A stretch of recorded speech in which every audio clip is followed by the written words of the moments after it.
Jiwaku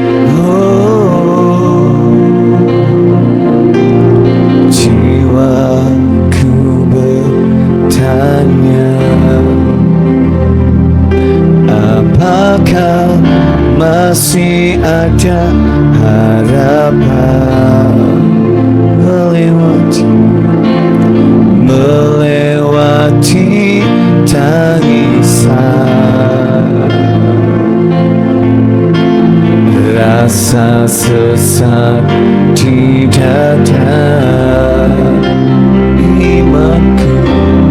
Imanku berkata, Tuhanku yang pegang kuasa, Kau selalu bekerja, meski mataku tak melihat, walaupun gunung itu tak berpindah, tetap percaya yang punya kuasa. Sekalipun ku dalam lembah kelam, tak mengapa asal Kau di sampingku. Walaupun masalahku masih ada, tetap percaya rencanamu terindah. Pribadimu takkan pernah berubah. Iman yang aku pegang padamu, Tuhan yang setia. Shalom. Oke. Semakin lama kita mempelajari kerajaan, semakin kita tahu ada sesuatu yang berbeda yang selama ini dan kita diajarkan. Saya baru mendengar khotbah dari Mas Monroe bahwa doa di dalam prinsip kerajaan itu bukan hak yang menjadi dasar, bukan emosi, bukan hanya sekedar hati, tetapi di atas otoritas konstitusi firman. Jadi, tetapi saya ingin tidak terjebak hanya satu sisi, karena raja ini raja yang penuh belas kasihan. Dia juga peduli dengan sebuah ratapan.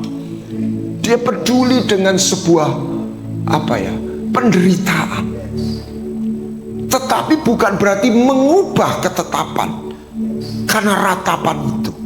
Artinya begini, misalnya Daud, dia sudah menyesal, tapi tidak otomatis sampar itu hilang. Tapi Tuhan peduli dengan permohonannya Daud. Tuhan menghargai hatinya Daud. Makanya dia berkirim Nabi Gad untuk memberi petunjuk caranya menghentikan sampar. Jadi ketika kita bersungguh hati, Tuhan akan tunjukkan caranya yang benar. Jadi ketika kita misalnya memohon kepada seorang pemimpin negara gini, dan itu permohonan kita itu tidak lewat jalur yang benar, gitu ya, itu biar kita jengking-jengking nggak akan keluar. Tetapi permohonan ini ketika didengar seorang wali kota atau pemimpin yang baik, dia akan berkata, oke, tak kasih cara caranya begini, kamu ke sana nulis surat ke sini, kamu mesti punya surat RT RW lurah dulu misalnya. Artinya kasihnya tidak meniadakan aturan mainnya. Amin. Aturan mainnya tidak meniadakan kasihnya. Jadi kita jangan terjebak hanya dalam sisi emosional, tetapi sebaliknya kita juga percaya akan kebaikannya. Sehingga makin lama, semakin kita ini atau saya melihat sebuah kepastian tanda petik, bukan ngatur Tuhan. Apa yang dia janjikan, apa yang dia firmankan. Ada satu, saya belum mendengarkan, pintu itu tidak dibuka dengan dipotong, tapi dibuka dengan kunci. Tidak didobrak. Amin. Tapi dengan kunci dibuka. Nah, malam ini saya mau bicara tentang hidup dalam kerajaan surga. Ini bukan sebuah nasihat, ini perintah. Amin. Hasilkan buah. Jadi kita mulai membedakan antara masuk surga, diampuni, dengan dalam ketetapan kerajaan surga. Ini spontan saya. Engkau hidup di situ, engkau akan mulai dikasih kuncinya. Kunci itu membuka. Kunci itu bukan untuk dobrak. Kunci itu tuh membuka. Amin.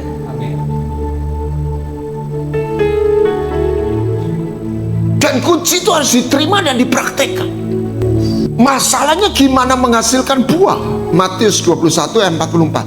Nah, di situ dilanjutkan bagaimana caranya. Barang siapa jatuh ke di atas batu itu. Siapa batu itu? Yesus. Dia akan broken, bahasa Inggrisnya. Jadi barang siapa dia menjatuhkan diri, menyerahkan diri, dia akan broken. Dia akan dipecahkan. Tapi siapa timpa, remak dia, hancur. Artinya dia dihakimi. Jadi dua-dua remak, dua-dua pecah. Ya. Jadi kelihatan gini. Ada duka cita karena dunia, karena dosa. Ada duka cita karena Tuhan. Ada pecah karena kita menyerahkan diri. Ada remak karena kita terhakimi, karena kita tidak taat. Tapi ada kemiripan, dua-dua pecah. Yang satu pecah untuk membawa kehidupan, yang satu pecah karena akan membawa kematian. Sama seperti duka cita karena dunia, dia akan membawa kematian. Tapi kita nggak bisa menghindari. Seperti dua-dua kita pecah. Ini kembali olahraga. Kalau Anda nggak mau menjalani sakitnya olahraga, Anda akan ketemu sakitnya penyakit. Kira-kira begitu. Kalau tentara, kita nggak mau beratnya pegang senjata. Zaman dulu kalau orang ditawan itu kasih bandul besi. Jadi dua-dua kena beban. Dia jamah, ya. Nah, ya toh, he touch me. Orang kan mikul beban berat ini. Coba, datanglah kepadaku, wahai engkau letih lesu beban berat. Aku akan memberi kelegaan. Lah kita ini sering kali khotbah ini berhenti di situ. Coba kita lihat ayat itu apa? Pikul lagu yang kupasang. Jadi dua-dua pikul beban. Kita nggak bisa escape.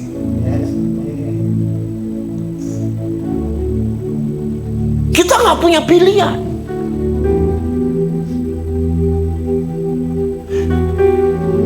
Kalau otot kita nggak di stretch, kalau kita nggak mau menjalani sebuah sakitnya sebuah proses, kita kena yang lain.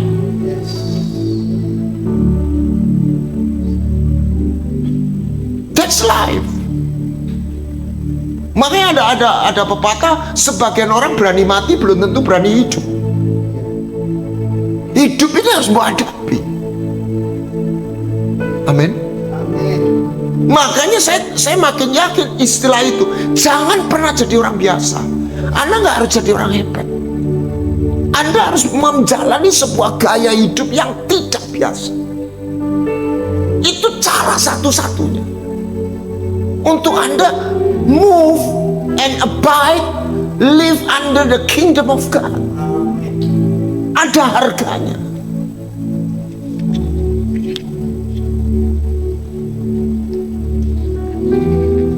Orang mau jadi pangeran, ada harganya nggak? Ada. Saya dapat istilah gini, coba yang memerintah di surga, kita kan bilang, ku terima mahkota, ku diberi mahkota. Loh, mahkota itu nggak lepas dari apa? Perang. Mereka yang perang itu baru terima mahkota. Jadi ini nggak bisa lepas dari itu. Nggak ada lain. Maka kita harus escape dari yang kata kunci malas, mabuk. Waspadalah kepada pesta porak dan kemabuan. Malas itu do nothing, tidur. Kalau kemabuan, dia sudah nggak ingat siapa dirinya, apa yang harus dia lakukan. Dia nggak melakukan apa yang seharusnya dia lakukan. Maka kata-kata berbahagialah hamba yang kedapatan sedang bekerja. Be alert, waspada.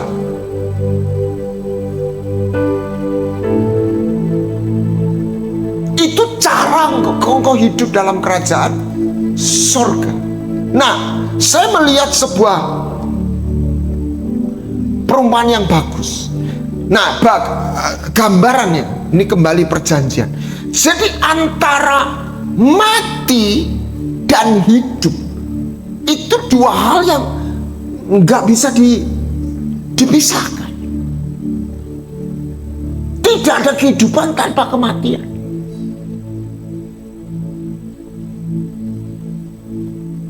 Tuhan berkata, kalau biji itu di sini ada, kalau biji itu tidak jatuh ke tanah dan mati, dia nggak akan tumbuh. Jadi antara kehidupan dan ada yang mati itu sesuatu yang naturnya hidup yang Tuhan sudah tata. Makanya Paulus bilang, yang kugedai ialah mengenal Dia. Coba bisa dicari itu, Filipi pasal 3. Dan dalam persekutuan dalam kematiannya, supaya aku juga ikut dalam kuasa kebangkitannya. Nggak ada pilihan. Amin. Amin. Tuhan tidak berandai-andai. Tuhan tidak hanya main romantisme. Oh ya, hari ini pujian itu dipompa dengan apa? Dengan hati yang pokoknya sebuah hati itu dihibur, dienakkan. Hati-hati, maksudnya buat saya tidak boleh anti itu, karena itu sesuatu yang menguatkan kita. Itu yang namanya rest, itu yang namanya comfort.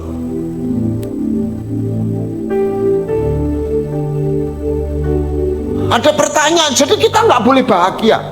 Tidak. Tuhan mau bikin kita kasih kebahagiaan, tapi kebahagiaan itu untuk sebuah tujuan. Tuhan mau kasih berkat, tapi berkat itu untuk suatu tujuan. Jadi grace, kasih karunia itu adalah anugerah, kekuatan, kemampuan untuk melakukan kebenaran. Amin. Jadi kalau kasih karunia untuk kasih karunia, itu dangerous. Itu sudah salah tujuan. Jadi kalau saya menyanyi penghiburan Roh Kudus itu membuat saya hanya kecanduan, dan saya tidak menangkap, saya tidak tertarik dalam proses Tuhan. Saya hanya memuji berjam-jam gitu. Proses hidup saya nggak jalani, nggak bisa. Itu yang dikatakan Pak Doni. Kalau itu sebagian orang Pentakosta bisa begitu, karisma. Kalau sembahyang bisa nangis-nangis, tapi tersinggung dikit ngamuknya amit-amit gitu. Bukan berarti terus. Nah ini kita coba. Kalau gitu doa itu buat apa? Sebenarnya tidak. Itu juga bagus. Tapi sebagus apapun, satu di mana elemen satunya nggak dimasukkan, itu tetap nggak jadi. Gitu loh saudara.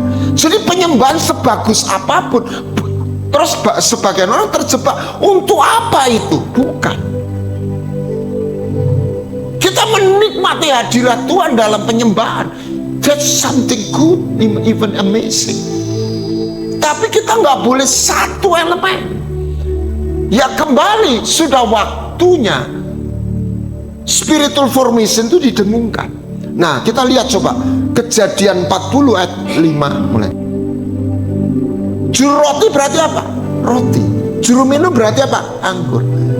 Ingat waktu Yesus perjamuan kudus apa? Roti dan anggur. Keren ya. Dan mereka bermimpi. Coba. Nah ini. Terus beginilah arti mimpi. 3 carang artinya 3 hari. Yesus mati berapa hari? 3 hari. Jadi inilah kodenya. Keren ini. Oke. Terus 13. Ada 3 hari. Dalam 3 hari ini Fir'aun akan meninggikan kau dan mengembalikan pada pangkatmu. Jadi kehidupan apa? Yang hidup siapa? Juru minum.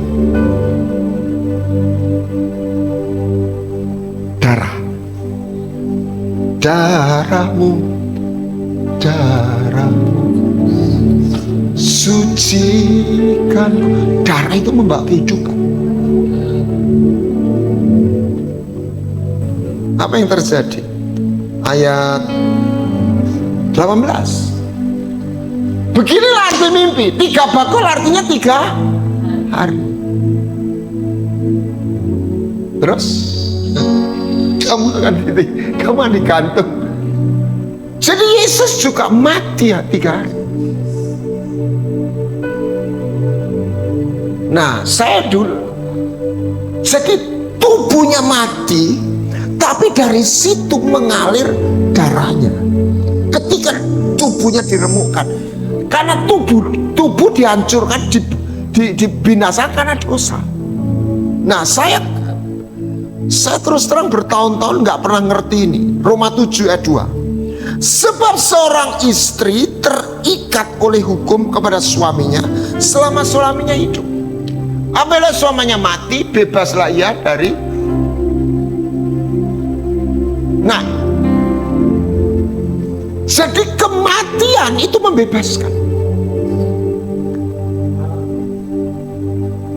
Contoh, orang utang ditagih kok, lah mati, mari dan utangnya. Lah saya nggak ngerti ya, loh kita yang jadi istrinya kok, suami itu mati, terus lah kita pun sama suaminya siapa? Hukum Taurat. Next. Kamu telah mati bagi hukum Taurat oleh tubuh Kristus, supaya kamu jadi milik orang lain, milik Dia yang telah dibangkitkan.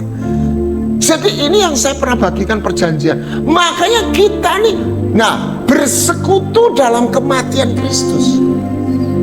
Sehingga tuntutan hukum Taurat kita udah mati, kita dihukum mati, tapi kita tidak ikut hukum mati, nurut Kristus. Lah terus jadi milik. Jadi Yesus mati, Yesus yang bangkit.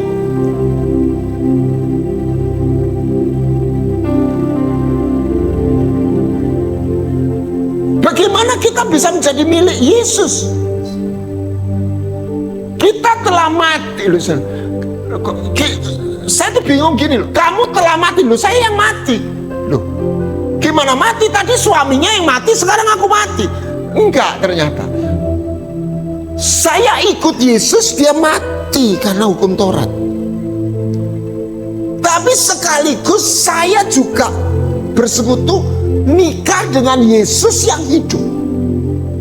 Itulah persekutuan dalam kematiannya dan kuasa kebangkitannya. Dengan cara itu kita berbuah.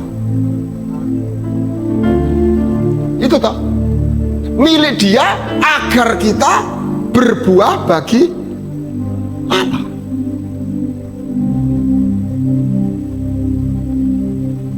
Amin.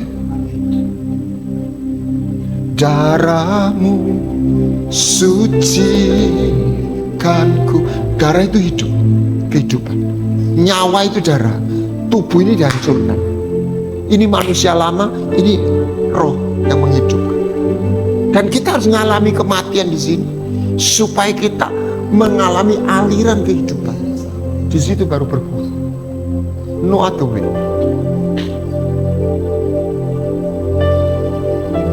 Jadi nggak ada biji itu berbuah kalau dia nggak jatuh ke tanah. Itu sama, sesuai benang merah prinsipnya. Dan itu tidak kira-kira yoboga. Saya pikir pasti. Amin. Nah, yang membuat kita rela mati, adalah ketika kita mengalami kasih. Dan kita percaya kepada kasih itu. Nah, kasih itu ada dua. Perbuatan kasih dan hati yang penuh kasih. Nah, orang Israel sudah ketemu perbuatan kasih, ditolong. Tapi gagal percaya. Hati yang kenapa perbuatan itu lahir. Akibatnya dia tidak berbuah. Karena hanya ketika engkau percaya hatinya terjadi persekutuan. Tadi persekutuan 2 Korintus 13 ayat 14. Bagaimana kita bisa bersekutu dalam kematian? Siapa yang membawa? Bagaimana kita bisa bersekutu dalam kebangkitannya? Semuanya adalah Roh Kudus. Makanya saya miris ketika gereja tidak mengalami aliran Roh Kudus. Nggak mungkin berbuah.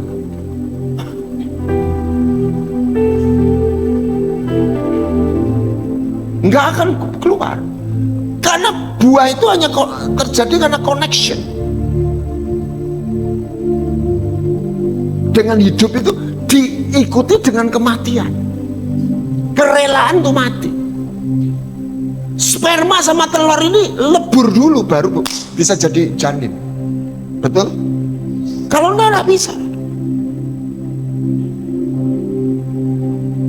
Alam itu mengajarkan kita. Nah, nanti kita akan makan dan minum perjamuan kudus. Kita bayangkan, itulah persekutuan tubuh yang dipecah, darah yang dicurahkan, kematian dan kehidupan. Ternyata begitu. Jalan masuk untuk mengalami kehidupan adalah persekutuan dalam kematiannya, tubuh yang dipecah. Karena bilurnya kita disembuhkan. Bilur itu ada darah. Berarti apa? Bilur, saya baru gambar. Bilur itu berarti tubuh dirobek, darah keluar. Itulah bilur. Jadi bilur itu tubuh yang pecah dan darah yang keluar. Jadi itulah bilur. Ayo kita mengalami penderitaan, persekutuan dalam penderitaannya, sekaligus kita mengalami kebangkitannya. Dan satu lagi, ketika buah itu bagaimana keluar, sakit bersalin, kembali sakit lagi. Bagaimana biji itu berbuah, jatuh ke tanah, tapi yang setelah itu apa? Tanahnya harus bagus. Hari Sabtu kita belajar tentang gimana membersihkan tanah. Karena biji yang baik harus hanya bertumbuh di tanah yang baik. Roh yang baru, roh yang baik tidak bisa bertumbuh dalam pikiran dan hati yang tidak baik atau yang lama. Ini semua tatanan. Ayo kita ikuti tatanannya Tuhan, dan saya percaya kita akan melihat buah. Ayo kita percaya satu pertemuan yang Tuhan izinkan dalam kapasitas yang Tuhan itu tahu kita sanggup, tetapi bahkan di tengah pertemuan itu Roh Kudus memberi penghiburan. Kenapa? Karena hakikatnya kita ditunggu untuk berbuah. Jadi kata kuncinya bukan sukses, bukan kaya, bukan hebat, bahagia, berbuah. Tapi Tuhan memberi kebahagiaan, kekayaan, kemakmuran, kekuatan, sukacita, anugerah. Tapi ujungnya, kata kuncinya buah. Misalnya perintah agung, kata kuncinya apa? Murid. Pergi, baptis, ajar. Tapi ujungnya jadikan murid. Lah sekarang muridnya ini yang dihilangkan.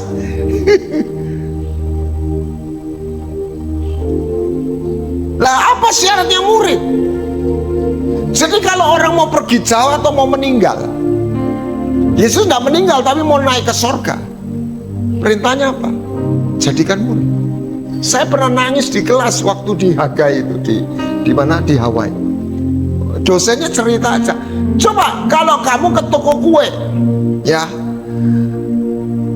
kamu pesen kue tart yang gede, tapi kamu dikasih sandwich, kamu puas nggak? Ya enggak.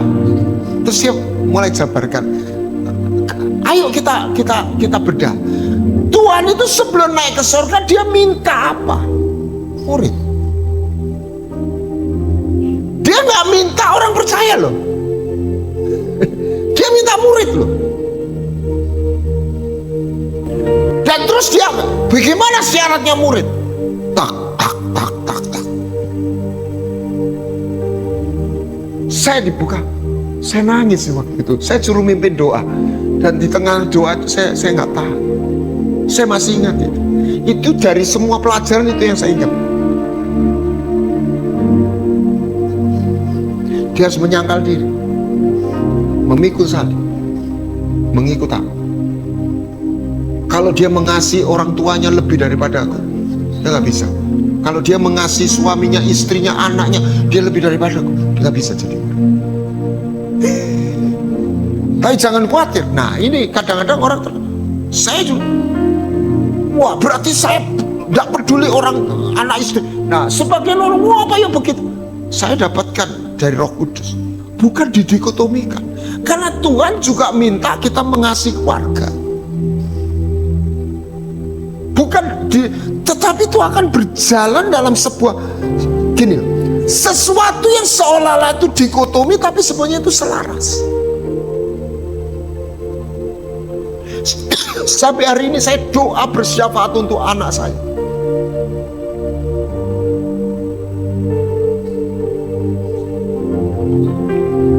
Saya doa juga untuk istri dan kadang cucu saya juga. Bukan kadang, sering saya. Tetapi what is the secret in my life? It's Jesus, the most secret. Tapi hatinya Tuhan mengasihi keluarga. Jadi kita didorong oleh Tuhan untuk mengasihi keluarga. Amin. Tapi bukan berarti terus keluarga jadi tujuan utama. Menjadi, bukan tujuan utama, sorry, kata yang lebih tepat itu menjadi hakikat. Hakikatnya menghasilkan buah. Buah itu, nah kita pelajari ada 3. Gadis bijaksana, gadis bodoh, itu bicara transformasi, peremuan, being. Lalu talenta, itu accomplishment, itu bicara penugasan, menyelesaikan. Yang ketiga adalah compassion, domba dan kambing. Matius 25. Transformation, accomplishment, compassion. Tolong slide. Kalian pegang ini. Nah ini, transformation, accomplishment, compassion. Matius sekian. Ini jadi katanya Billy Graham, apa yang kamu sesalkan? Kalau aku bisa kembali, aku akan tidak pakai waktuku terlalu banyak keliling dan khotbah. Tetapi ada waktunya saya berdiam diri dan belajar mengenal Dia secara pribadi. Makanya di buku KPR, Kingdom, seorang penyembah, dia tidak, apa istilahnya saya lupa, tidak memikir bagaimana dia menjadi qualified untuk melakukan pekerjaan Tuhan, tetapi how he or they made themselves being available untuk melayani pribadinya.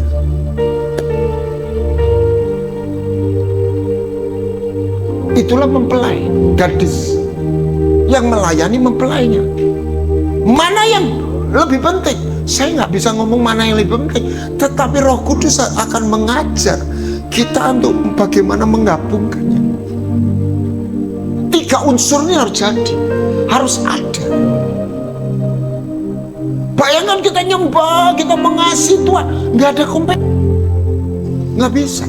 Tapi kita juga nggak minta compassion aja. Repot terus, wow, sampai Marta itu marah-marah sama Maria, gitu ya. Menurut saya, nah ini seringkali kita ngomong Maria itu benar, Marta itu salah. Menurut saya, Marta dan Maria itu harus ada dua-dua. Masalahnya Marta itu pada waktu yang salah. Ini waktunya dia duduk diam, bukan waktunya sibuk. Tapi sebaliknya jangan orang rajin berdoa malas bekerja. Jadi surga bumi itu harus kita combine, harus alignment. Karena raja bicara bumi, dia mengatur, dia memerintah. Imam dia menyembah. Lah kita ini imam atau raja? Dua-dua. Anak Tuhan harus punya 2 bahkan 3. Amin. Dan Anda harus bayangkan Anda itu seorang anak konglomerat. Seperti yang saya pernah bagikan, saya nggak pernah undang anak saya pulang ke Surabaya. Saya nggak punya perusahaan. Tapi seorang pengusaha besar, dia punya kerajaan bisnis. Dia bilang sama, ngapain lu di sana? Pulang. Aku udah siapin kamu. Jadi ada paradigma yang beda. Lah Anda dan saya itu, bayangan Anda itu anaknya konglomerat. Anda harus sekolah, Anda harus bertumbuh untuk jadi pewaris. Lah aliran kasih karunia yang ekstrim, wah itu usaha manusia, wah itu berarti tidak bersandar sama Tuhan. Lah lihat aja 7 jemaat itu, 7-7-nya apa? Barang siapa menang. Mana ada orang menang gak bertanding? Nggak ada. Nggak ada pengangguran itu menang. Amin. Nggak ada orang do nothing bisa disebut menang. Bahkan sang master guru, dia menyisakan luka di tangan dan kaki dan lambung. What is the prophetic sign? Dia ingin tinggalkan, aku ini pejuang. Luka untuk menyelesaikan pekerjaan Bapak itu. Keren ya. Anda dan saya nggak bisa escape.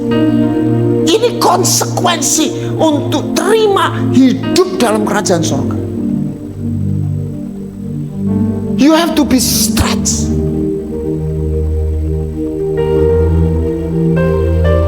Anda naik pesawat, Anda harus mau fasten your seat belt. Itu aturan mainnya.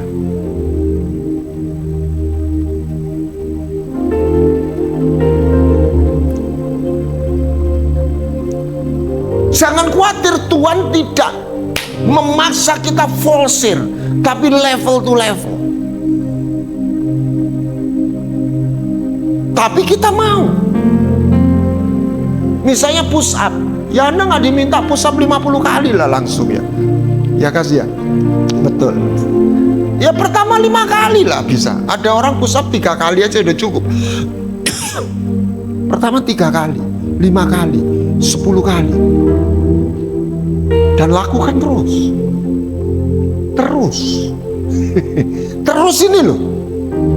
Yang nggak ada jalan lain. Terus. Day by day. Ini perlu perubahan pola pikir, mental dan pola pikir.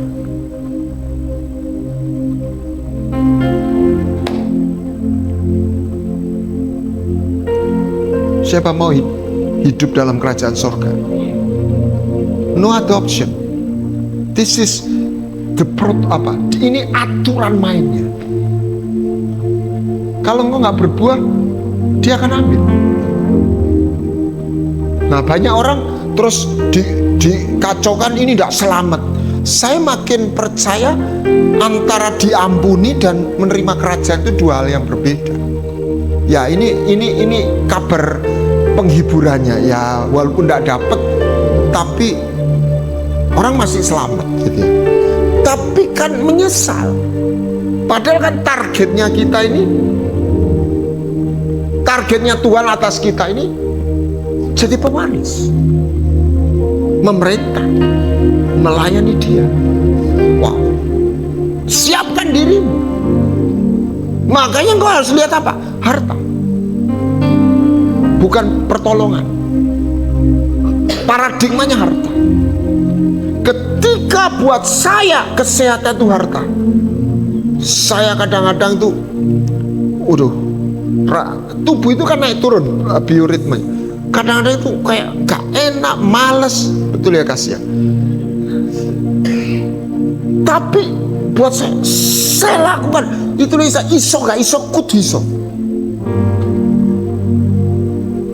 Dan itu shaping my mentality. Ketika saya berhasil melakukan apa yang gak saya suka. Ada momen saya nggak suka, saya nggak tergerak, saya nggak minat, tapi saya tahu saya harus lakukan. Dan itu shaping your mental. Makanya Paulus apa? Kingdom lifestyle. Jadilah seperti seorang olahragawan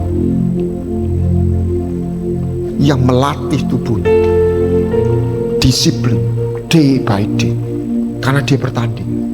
Dan dia hidup untuk mendapat medali. Saya bergaul dengan satu kelompok atlet karate. Tiap hari latihan bangun pagi. Itu sarapannya, itu saat teduhnya. Itu dunia atlet begitu. Kita ini harus seperti atlet.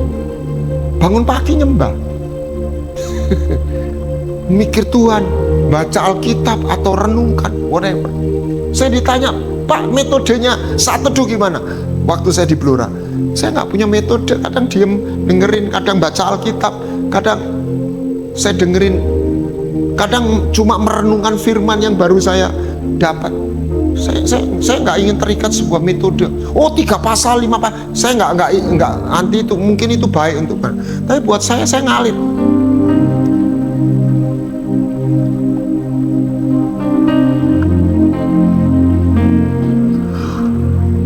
Ayo kita push dalam arti bukan dengan kekuatan sendiri. Seperti Paulus bilang, aku melatih tubuhku, menguasainya supaya dihasilkan buah. Karena itulah konsekuensi kita menerima hidup dalam kerajaan surga. you have to be available. Itulah cara hidup dalam covenant.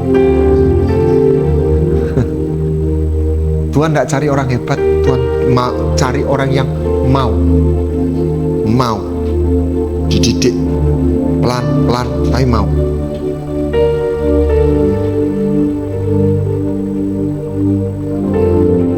Ayo tanamkan dalam hasilkan buah keberadaan diri, buah what are you doing, kamu melakukan sesuatu, apa itu pelayanan. Yang ketiga adalah buah belas kasihan. Belas kasihan itu harus ada. Saya makin miris ada orang yang aktif gereja, begitu passionate, tapi nggak punya belas kasihan.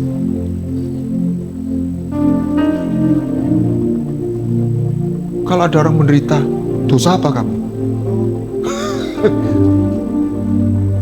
Dia yang jadi hakim. Oh, kurang berdoa, dikoreksi. Orang sakit, misalnya, coba ini ngomong rumah sakit aja dok, rumah sakit. Ada orang kecelakaan, ya, kecelakaannya ngawur. Atau orang kena kolesterol jantung buntu karena makan susah, makannya ngawur. Kira-kira waktu dibawa rumah sakit, dokter itu, kamu ya harus berubah makannya ini sudah gitu. Oh, kecelakaan, kamu makanya kalau nyetir, kalau mengendarai tidak boleh begitu. Kira-kira begitu atau ditolong? Ditolong dong. Amin.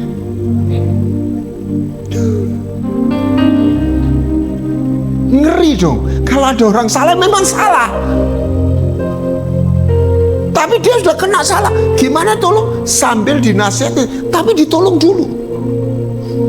Atau bersama-sama, tapi tolong ini masuk dulu. Atau diajari caranya keluar. Misalnya dia tidak sampai amblek, ya dia dinasihati. Sekarang rubah caramu makan. Amin. Tapi lah dia mau sudah geletak, ya nggak ditanya, ya dia ditolongi. Amin.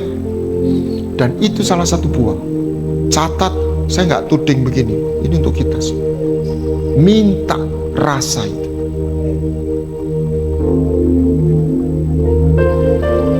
Jangan sampai hilang. Kalau hilang, minta kembali.